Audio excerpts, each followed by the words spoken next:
we are here today with BR549 frontman, songwriter, and multi-instrumentalist Chris Scruggs. Chris, it seems like you are the hottest new Nashville artist here on the music scene. Oh, shucks. Well, thank you. I appreciate that. Tell us how you got started playing music. I got to start in playing music, I'd say through the influence of my mother, singer, songwriter, and record producer Gail Davies. I was on the road with her in a tour bus up until I started school. The first 5 years of my life were spent on the road, and my whole life has been spent in recording studios, and it's just kind of all I know, and I wouldn't have it any other way. Well, now you've heard the story about a place I know. It's down in Tennessee where the tall corn grows. In a world of bars, it's fine. Hundreds of little backs full of cheese, seldom shines. Civilized people are there all right, but they all go native on the Saturday night.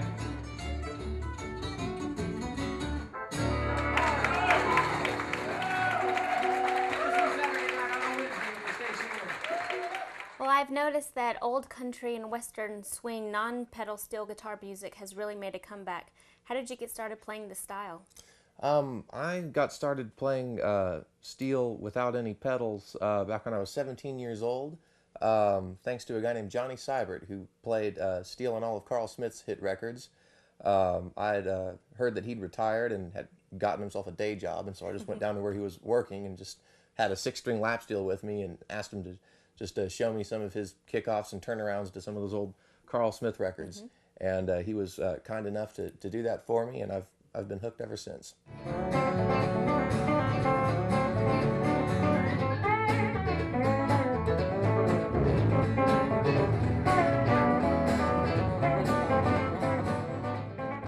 I've noticed that you've spent so much time with numerous legendary artists. Tell us about some of the time that you've spent with them and some of the things that they've taught you.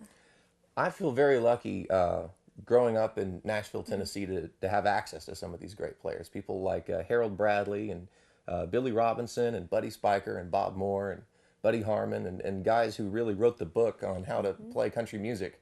And that's something I feel very lucky for being around that. And I know that that's an unusual situation for somebody to be in, to have access to some of these giants in music. And that is from just location, you know, a lot of it's location, growing up around those players. And I know that I get a little bit of a benefit from being close to them that if I lived in another part of the country or the world, I wouldn't have, which is one of the brilliant things I think about the Mel Bay publications and the website and everything, is that it helps people to learn these instruments and these techniques, and especially with unusual instruments like mandolin or a steel guitar or things that aren't just a regular old guitar. Absolutely. To learn, you know, how to play these things, even if they don't have access to country music Hall of Famers and steel guitar Hall of Famers.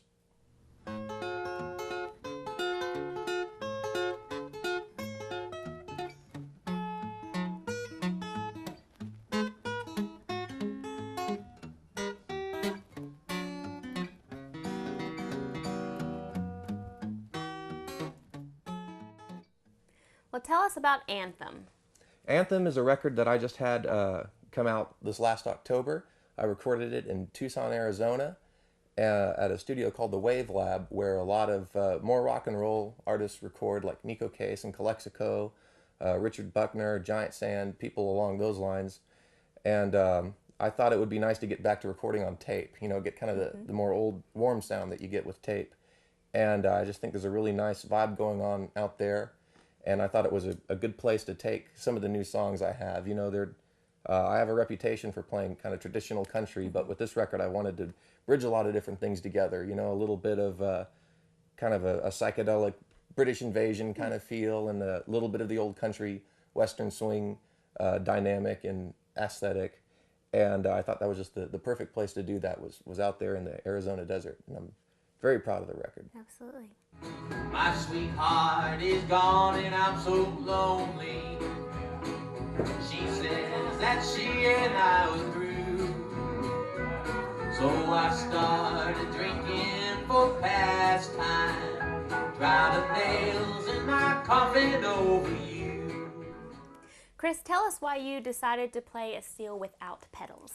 Well, the music with steel guitar that I've always loved has been the really early country, the stuff that was before the pedal era, you know, Hank Williams and Carl Smith and Bob Wills and all that kind of music.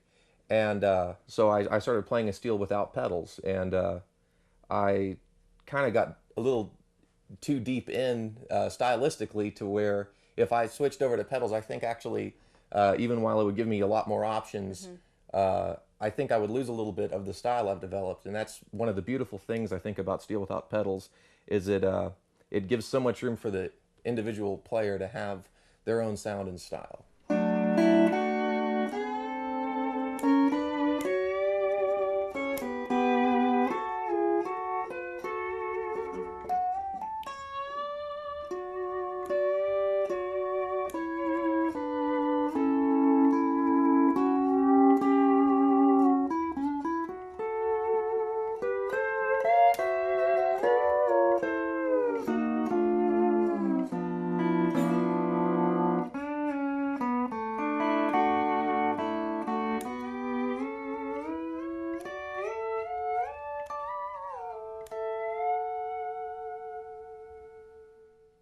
I'd like to teach you a lick today that is popular in a lot of early country recordings, especially by people like Carl Smith, Roy Acuff, Webb Pierce, folks like that.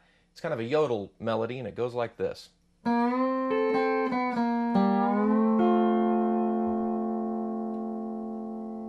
For those of you in C6 tuning, we're going to start on the 4th string.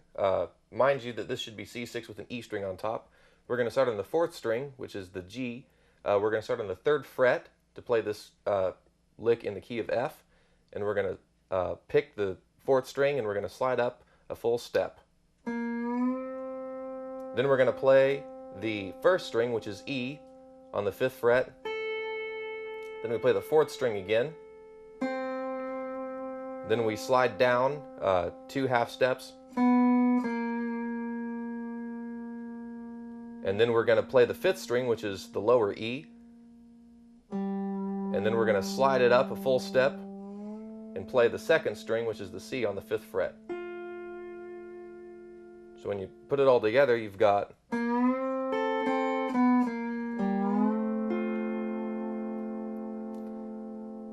Now you can use this in a lot of different ways. It's a good versatile little lick that you can play behind a singer, or use it at the tag of a solo or for an intro. Here's a popular country music intro from the 1940s you might recognize using that lick. We're going to start just 1 half step lower than we did with the lick when I showed it to you a second ago. And the lick goes like this for an intro.